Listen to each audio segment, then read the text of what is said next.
Capsule numéro 4. Aujourd'hui, je te montre comment faire une mayonnaise maison. On pense à tort qu'une mayonnaise maison, c'est hyper compliqué à faire. Je t'ai mis ça hyper simple. Tu vas voir, c'est hyper facile.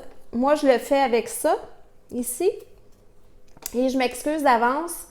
Il est brisé. Il fonctionne encore, mais il fait beaucoup de bruit. Donc, je m'excuse d'avance pour tantôt.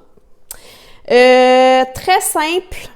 Si tu n'as pas de zézette, moi j'appelle ça une zézette, si tu n'as pas de zézette, tu peux utiliser un robot culinaire sans aucun problème. Donc, un œuf.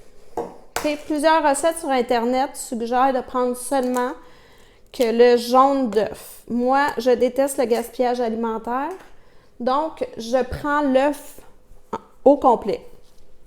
Pas de gaspillage. Ensuite, une cuillère à soupe de moutarde de Dijon.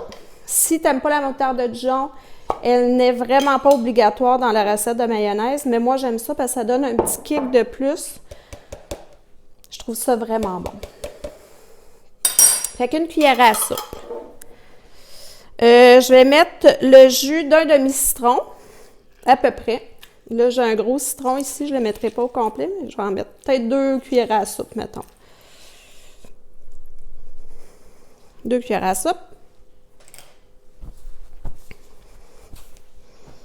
Sel, poivre au goût.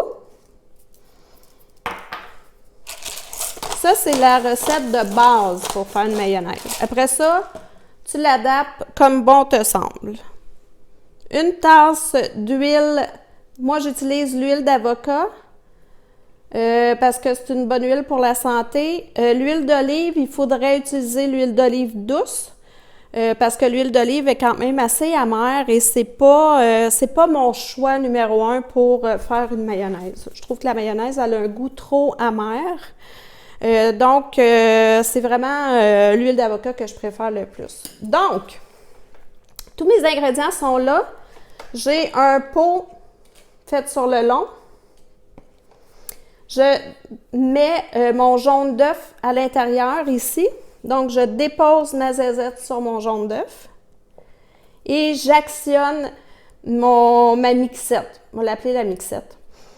Excusez pour le bruit. Donc, c'est une émulsion dans le fond. Voyez? Elle commence déjà à additionner. Il fait juste lever tout doucement.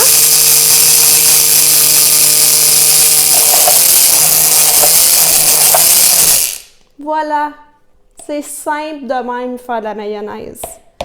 Fait que vous avez une bonne huile, vous n'avez pas de l'huile de canola. Vous avez pas de sucre dedans parce qu'il y a du sucre ajouté dans les mayonnaises commerciales. Ça, c'est la base d'une mayonnaise. Je pourrais, pour faire une aioli, je pourrais rajouter un bulbe d'ail, en fait que je ferais confire au four. Donc, j'ai coupé le top, j'ai mis un petit peu d'huile. J'emballerai ça dans du papier d'aluminium. Tout simplement comme ça. Je vais déposer ça au four à 325 pendant à peu près 20-25 minutes, 30 minutes. Elle va confire tout doucement. Je pourrais la mettre avant de monter ma mayonnaise pour qu'elle s'amalgame avec les autres ingrédients. Je pourrais rajouter de l'ail frais là-dedans avec du parmesan. Ça deviendrait une sauce à salade César. Je pourrais mettre une sauce épicée qui ferait une mayonnaise épicée. Je pourrais mettre des fines herbes, de l'aneth pour manger avec un poisson.